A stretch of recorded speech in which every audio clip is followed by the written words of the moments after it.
시청자 여러분 안녕하십니까. 이제 6월 27일 잠시 후면 2시가 되는데요. 심야 방송 마지막 방송이 되겠습니다. 간략하게 전해드리겠습니다. 우선요, 이제 오늘 윤석열 대통령 나토 정상회의 다 출국하는데요. 이번에는 이 대대적인 무슨 출국 또 이 환영 이런 행사를 갖지 않고 조촐하게 출국을 할 예정으로 있습니다. 그럼에도 불구하고요, 첫 번째 출국 행사인데 이 당에서는 아무도 가지 않는다. 좀 모양이 이상하지 않아요? 그래서 지금 공식적으로는 말이죠. 당에서 알아서 하겠지만은 현재로서는 이미 대통령실에서도 조촐하게 출국한다. 뭐 여러 가지 이유가 있겠지만요. 기본적으로는 윤석열 대통령의 생각이 상당히 실용적이고 또 뭐라 그러죠? 좀 이런 이 소탈한 이런 측면이 있기 때문에 거창한 의례적인 이런 행사 별로 안 좋아한다는 것이죠.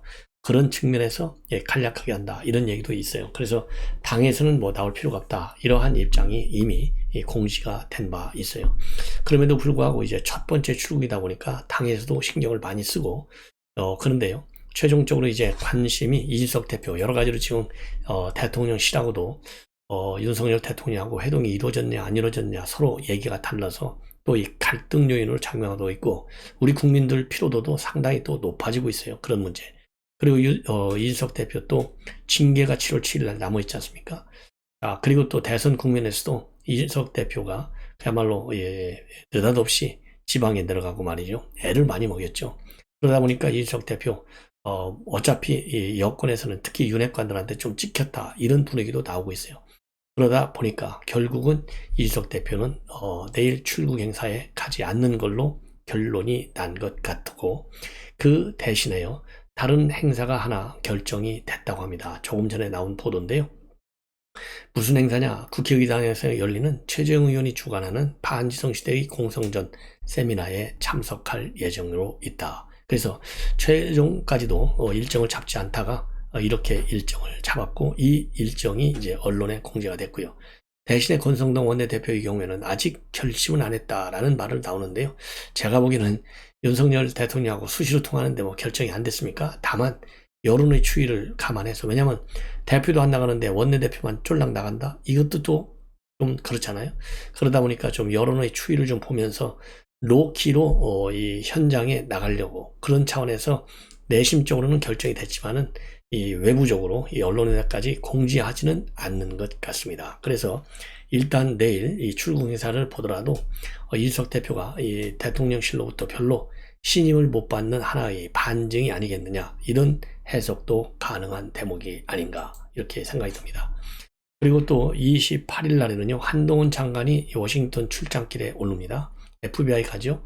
왜냐하면 인사검증과 관련한 FBI 시스템을 좀 배우러 가는 건데 그러다 보니까 지금 현재 부장급하고 차장급들 인사가 남아 있어요. 부장 차장급 인사는 사실상 이 검사장급 인사보다도 더 중요하다 이런 말까지 있어요. 왜냐하면 수사의 최종 실무 책임자잖아요. 자, 그래서 그러다 보면은 이제 서울중앙지검에 있는 차장검사들 자리 그리고 이제 성남지청장 자리 이런 자리가 굉장히 관심이 지금 많이 지금 되어 있어요. 왜냐하면 서울중앙지검의 경우에도 대장동 사건을 비롯한 또 중요한 사건들 뭐 널려 있잖아요. 그 다음에 성남지청의 경우는 성남 풋볼클럽 이 사안이 제일 중요한 사안 중에 하나인데 그게 성남지청에서 수사 중에 있어요. 그래서 과연 그 자리에 누가 갈 것인지 굉장히 관심이 많고 언론 보도가 또 이제는 많이 쏟아져 나오고 있습니다. 그래서 지금 조금 전에 나와 있는 언론 보도 내용을 보면요. 지금 이제 그 중앙지검의 경우 가장 중요한 자리인데 차장검사 4명 중에 3명은 이미 인사가 이루어졌고 1차장만 지금 1차장 검사가 비어 있어요. 여기에는 사법연수원 30기 내외 기수가 높은데 그 가운데서는요 박세현 21기 부산지검 동부지청장, 부상혁 30기 울산지검 인권보호관, 성상은 30기 동부지검 차장검사, 이창수 대구지검 2차장검사 이런 사람들이 거론이 되고 있는데요. 이창수 차장검사는 윤 대통령이 총장일 때 대검 대변인 그리고 박세현 지청장은 중앙지검 초대 전문 공보관을 지냈어요. 그리고 이제 조직 개편에 따라서요. 이 반부패 수사부 즉 특수부가 2개에서 3개로 늘어나는데 윤사단의 특수통 부장검사들이 임명될 가능성이 많은데 어미준 남부지검 부장검사, 김영철 서울중앙지검 공판 5부장, 강백신 동부지검 공판부장이 유력한 후보군으로 올라와 있다고 합니다. 예. 이 중에서요, 이 엄희준 부장검사의 경우에는 윤석열 대통령이 검찰총장할 때 대검 수사 지휘과장으로서 조국 장관 사건을 지휘한 그런 인연이 있고, 그 다음에 김영철 공판호 부장하고 강백신 부장검사는요, 국정농단 특수본부하고 특검팀에 파견된 경력이 있습니다. 예. 그리고요, 이제는 남부지검의 금융합동수사 단장에는 누가 갈 것이냐. 이 단성한 청주지검 형사 1부장, 이정섭 대구지검 형사 2부장이 물방에 올라와 있다고 합니다. 이 단 부장검사는요, 국정원 댓글 사건, 양승태 대법원장의 사법행정권 남용 사건을 수사했고요. 그 다음에 이정섭 형사 2부장의 경우는 유재수 감찰부마 사건을 맡아서 조국, 백원욱, 박형철 기소하는데 혁혁한 공을 세웠다. 이렇게 지금 알려지고 있고, 특히 수원지검에서요, 김학의 사건 수사에서 이성윤 법무연장을 기소한 그런 또 실력 있는 검사로 알려지고 있습니다. 그리고요, 이 성남지청장은 지금 성남 풋볼클럽 수사하고 있잖아요. 여기도 요직이기 때문에, 왜냐하면 검사장 승진 거의 1순위라서 지난번 검사장 승진에서 빠졌던 20기 그리고 30기 중에서 임명될 가능성이 크다. 이런 보도가 나오고 있습니다. 자, 그래서요, 이제 이 한동훈 장관이 떠나면 바로 인사 문제가, 그야말로 이제 뜨거운 감자가 될 것이고, 또 많은 또, 뭐라 그럴까요? 또 논란거리가 될 가능성이 많을 것 같아요. 왜냐면 지금 이번에 인사에서 말이죠. 이 검사장 인사에서 탈락된 사람들 중에서는 어떤 얘기가 나오느냐. 윤사단이 아니고서는 뭐 이 출세가 틀렸다. 그럴 바에는 사퇴하고 나가자. 이런 분위기도 조금 있다고 그래요. 그렇기 때문에 또 논란이 생길 가능성도 배제할 수 없는 것이 아닌가. 이런 생각이 들고요. 그 다음에는요, SBS에서 오늘 저녁에 단독으로 보도한 두 건을 말씀을 드리겠는데, 여러분들 잘 아시다시피 성남풋볼클럽 후원과 관련해서요, 최근에 검찰에서 두산건설하고 그 다음에 성남풋볼클럽 압수수색을 한 바 있어요. 그런데 이 SBS에서 보도한 단독 보도 내용을 보면 두산건설이 말이죠, 2014년도에 먼저 성남시에 공문을 보냅니다. 그 공문을 보내는 이유는 이 정자동에 방치되어 있는 병원 부지를 업무시설로 용도를 바꿔달라는 거예요. 그래서 용도가 바뀌면은 그야말로 거의 뭐 1조 정도의 투자 이익이 돌아온다, 이런 보도도 나온 바 있어요. 그래서 용도가 바뀌어서 두산그룹의 신사옥을 짓게 되면 1층 일부는 공공시설로 제공하거나 아니면 성남 풋볼클럽에 후원하는 방안도 적극 검토하겠다, 이렇게 밝혀왔다고 합니다. 그런데 두산 측이요, 10년 넘게 용도 변경을 요구했는데 특혜 논란 때문에 거부돼 왔던 땅에 이 땅은, 그래서 이제 성남시에서는요, 2014년 9월 달에, 그러니까 이제 공문을 보내기 한 달 전에 21억 원의 이행 강제금을 부과하기도 했어요. 자, 그런데 두산건설이 후원금을 검토하겠다, 이런 공문이 발송되고 나서 12일이 지난 뒤에 성남풋볼클럽에서는요, 광고를 유치한 사람에게 10 내지 20%의 성과급을 주겠다, 이런 내부 지침을 만들었고, 그 이듬해, 그러니까 2015년도가 되겠습니다. 성남시는 용도 변경을 해줘요. 그래서 두산그룹이 신사옥도 건축하고 또 신축하고 계열사 이전도 할 수 있도록 그렇게 특혜를 주는 겁니다. 그리고 나서 2015년도 10월에 성남풋볼클럽하고 두산건설이 53억 원 규모의 광고 협약을 맺게 됩니다.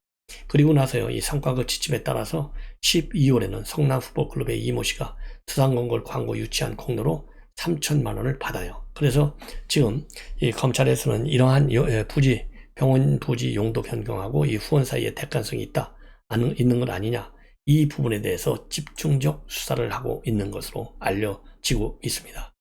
그리고 또 SBS의 단독 보도는요, 자, 이렇게 해서 이 성남풋볼클럽에 특혜를 주고 이런 거는요, 이런 거는 사익 추구가 아니다. 왜냐하면 성남풋볼클럽은 이재명 개인 거가 아니고 다른 특수 개인의 것이 아니라 바로 성남풋볼클럽은 성남시 거 아니냐. 그래서 사익 추구, 뇌물이 아니다. 이렇게 주장을 해오고, 이러한 두산 계열사의 유치를 통해서 세수 증대도 하고, 그리고 지역경제 활성화하는 데도 많은 도움을 받았다. 그래서 지금 경찰에서는요, 이와 관련해서 이미 이재명을 갖다가 제3자 뇌물죄 피의자로 적시했지만은 지금 이재명 측에서는 그게 아니다라고 강력히 반박을 하고 있는 상황으로 지금 알려지고 있습니다.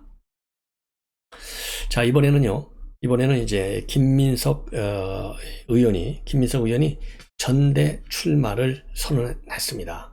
이대로 가면 당이 깨질 것 같다. 그러면서 전대 출마를 했어요. 왜냐하면 그동안에 이제 고민을 많이 해왔는데 지금 현재 민주당은 갈등이 늪에 한 발 담갔고 한 발만 더 가면 빠져올 수 없는 나올 수 없는 분열의 수렁이고 이 분열은 민주당의 패배의 공식이었다. 그래서 이대로 가면 안 되고 이대로 가서 깨지지 않나 이런 생각이 들고 또 분열을 맞는 혁신으로 가야 되기 때문에 이 혁신 하려면 나밖에 없다. 그래서 이대로 가면 또 지고 관성이 대세가 되면 선사후공과 조삼모사의 패착 반복과 분열 고착만 있을 뿐이다. 이렇게 주장을 하고요. 상대만 지목하는 책임론 그리고 내용과 결기가 없는 세대교체론이 혁신의 대안이 되겠느냐? 안 된다는 거죠.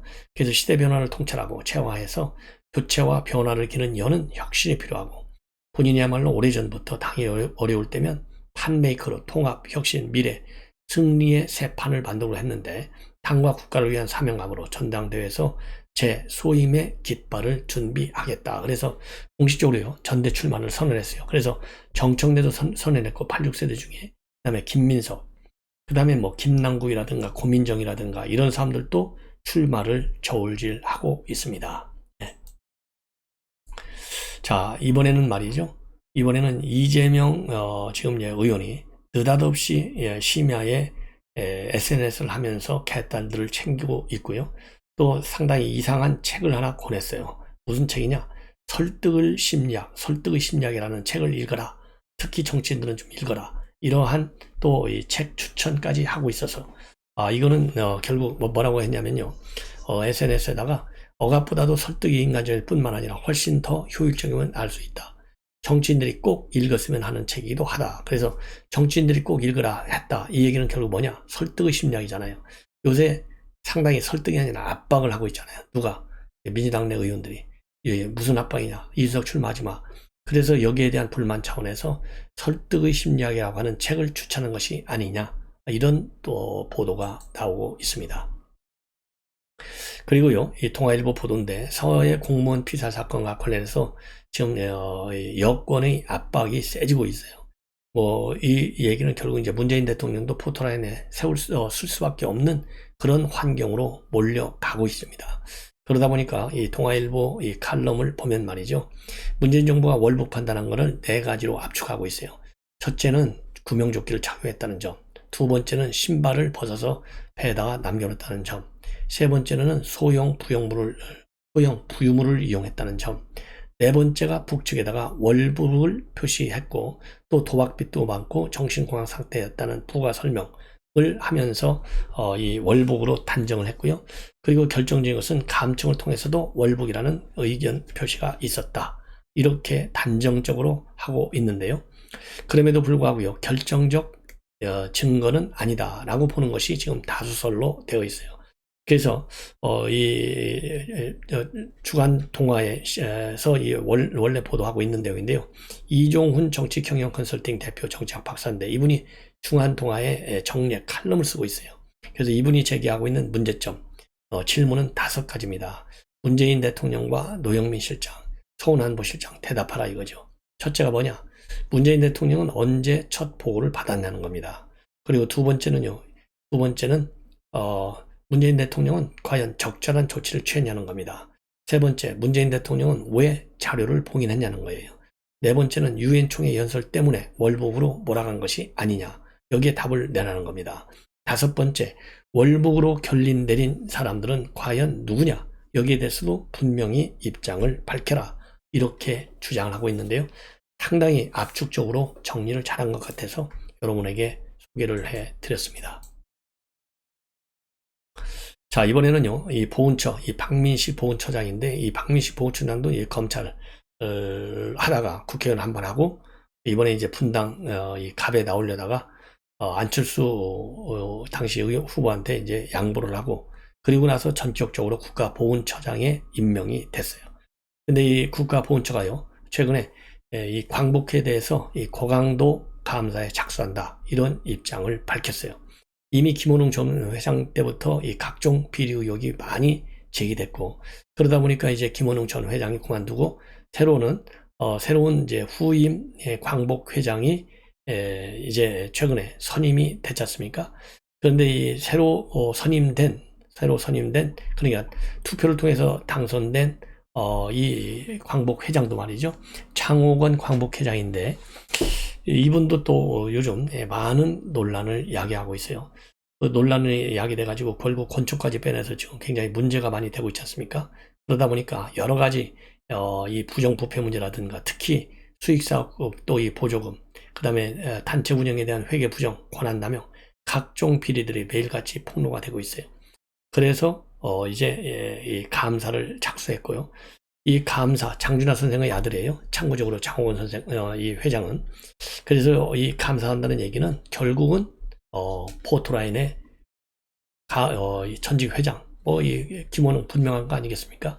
세우겠다라고 하는 의지가 깔려 있는 것이 아니겠나, 이런 생각이 듭니다.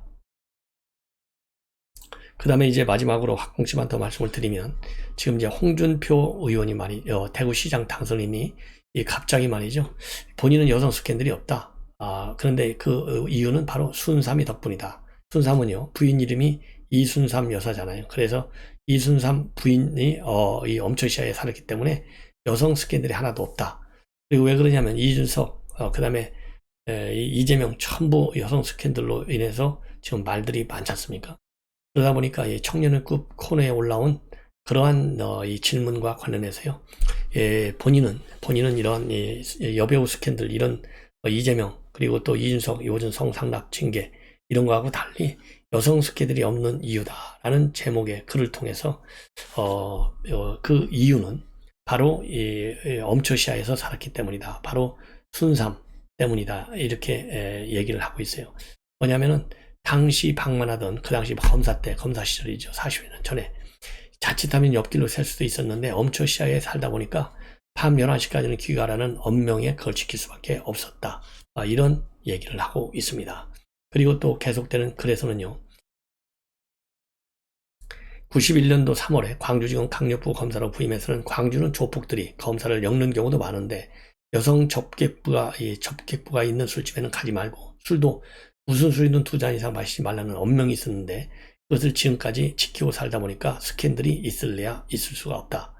당시에는 상당히 통제가 답답하고 부담스러웠지만 지나고 보니까 참 잘했다는 생각을 지울 수가 없다. 그러면서요, 요즘 이런 스캔들로 고초를 겪고 있는 정치인들 보면 안타깝게도 보이지만 세상 살다 보면 실수할 때도 있는데, 그걸 모든 가치 판단의 중심으로 치부해버린 세상이 되다 보니까 참 그렇다. 그러면서요, 이준석 대표도 잘 헤쳐나가길 바라고, 성남 총각도 멀쩡하게 야당 지도자가 돼 있지 않는가라고 물으면서 글을 맞추고 있어요.